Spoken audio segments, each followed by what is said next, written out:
안녕하세요. 나는 변호사다 김세라 변호사입니다. 2020년 7월 31일경부터 이른바 임대차 3법이라고 해서 주택임대차 보호법이 조금 개정이 됐어요. 그러면서 들어온 조항 중에 좀 유의미한 것이 주택임대차 보호법 제6조의 3이라는 조문입니다. 자, 과거에는 일단 주택임대차의 경우에는 2년을 한도로 일단 계약을 했고 그 기간이 끝나면은 묵시적갱신이 되지 않는 한은 종료해서 나갔어야 됐죠. 근데 이게 기존의 주임법이 정한 묵시적갱신 제도는 그대로 두고 거기에 하나 더 붙여서 임차인의 계약갱신 요구권이라는 권리에 따른 독자적인 계약갱신 제도를 만든 거예요. 그래서 이 제도의 골자는 2+2. 그러니까 원래 2년인데 임차인이 임대인한테 저 계약갱신하겠습니다. 계약갱신을 요구하겠습니다. 라고 말을 하면 특별한 법에서 정한 계약갱신 거절 사유에 해당하지 않는 한은 무조건 +2, 4년을 보장해줘야 되는 거죠. 거기까지는 좋은데 보증금이나 월세를 5%밖에 못 올리는, 연 5%밖에 못 올리는 제한까지 더했어요. 그러니까 이 법이 발표됐을 때 벌써 한 3년 전이 됐는데 그때 난리가 났어. 임대인들이, 집주인들이 이게 무슨 일이냐, 무슨 일인고, 아니 왜 내 집인데 이거 내 맘대로 계약도 종료도 못하고 올리지도 못하냐, 나라가 이상하다, 뭐 이랬던 점이 있었는데 어느새 3년이라는 거의 시간이 흘러서 좀 이제 이게 익숙해진 것 같아요. 익숙해지는데 문제는 새로운 법이 들어오면 당연히 그 해석과 관련해서 다툼이 있을 수밖에 없고 판례들이 형성되어 나가는 과정이 있습니다. 그 과정에서 이제 제가 중요하게 본 것을 오늘 설명을 하려고 해요. 첫 번째, 주택임대차법 6조의 3이 적용되기 위한 요건을 볼게요. 첫 번째, 임차인이 계약 종료 6개월 전부터 2개월 전 사이의 기간 동안 임대인에게 명시적으로 계약갱신 요구권이라는 권리를 행사했어야 된다. 이게 뭐냐면 전화를 하든 문자를 하든 저 여기서 더 살 거예요. 갱신해주세요. 이렇게 말을 했었어야 된다는 거예요. 그다음에 두 번째, 법에서 정한 주임법 6조의 3에서 정한 계약갱신 거절 사유가 없어야 된다. 이 두 가지가 딱 맞으면은 임차인의 계약갱신 요구에 따라서 2+2 통합 4년의 임대차 기간이 보장이 되고 보증금도 5%밖에 못 올리는, 연 5%밖에 못 올리는 효과가 발생하게 되는 거죠. 자, 근데 여기서 이 계약갱신 거절 사유는 대체로 객관화시킬 수 있고 누가 봐도 수긍이 가요.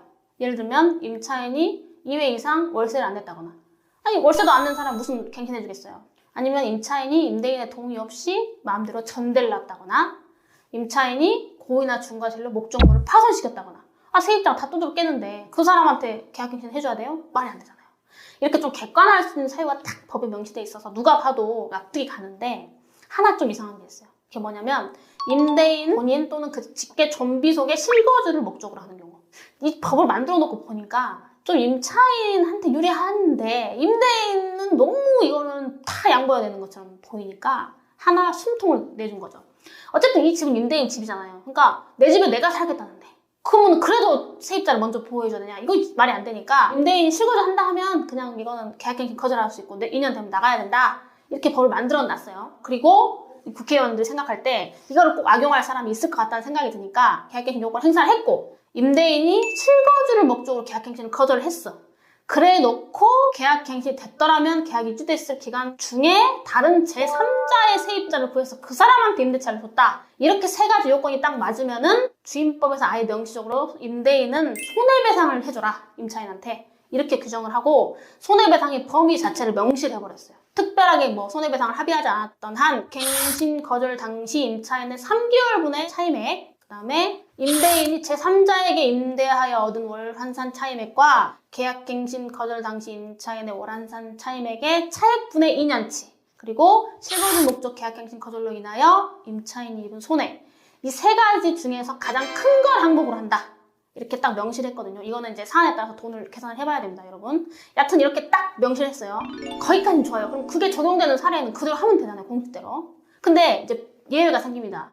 임차인이 계약 종료 6개월 전부터 2개월 전 사이의 기간에 임대인에게 계약갱신 요구권이라는 권리 행사를 안 하고 그냥 가만히 있어버린 경우예요. 이러면 6조의 3에서 말하는 계약갱신 요구권 행사한 적이 없기 때문에 이 법정 자체 적용이 안 돼버리는 거예요. 처음부터 아예 요건에서 나가는 거죠. 뭐 몰라서 그랬든 실수를 했든 어쨌든 그런 말 자체를 안 하고 그냥 넘어간 거예요. 안아버렸거나 임대인이 집을 다른 사람한테 팔아버린 경우, 아니면 그냥 공실로 계속 놔둬버린 경우, 이런 경우는 주임법 6조의 3, 5항, 6항 적용이 안 돼버려요. 법 적용의 전제 요건 자체가 안 된 거잖아요.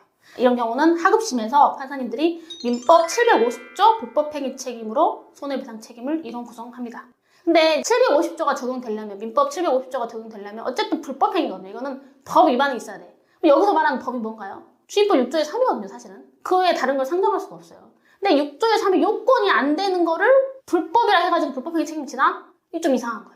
사실 이거는 좀 대법원에서 한 번 정리가 필요하지 않나라는 게 제 개인적인 의견이지만, 아직까지는 지방법원 하급심 판사님들이 민법 제750조로 가서 어쨌건 손해배상 책임을 인정한다 라는 추세고, 다만 이런 건 있어요, 여러분. 그래서 손해배상 책임의 그 본질은 계약갱신 거절로 인하여 임차인이 입은 손해이기 때문에 계약갱신 거절로 인하여 임차인이 입은 손해가 없는 경우도 있어요. 그런 경우라면 법적으로 손해배상 청구권이라는 권리가 인정되고 의무가 인정된다 해도 금액이 안 나오는 그런 경우들이 있을 수 있겠죠. 오늘도 이렇게 시청해주셔서 대단히 감사합니다. 구독과 좋아요 꼭 눌러주세요.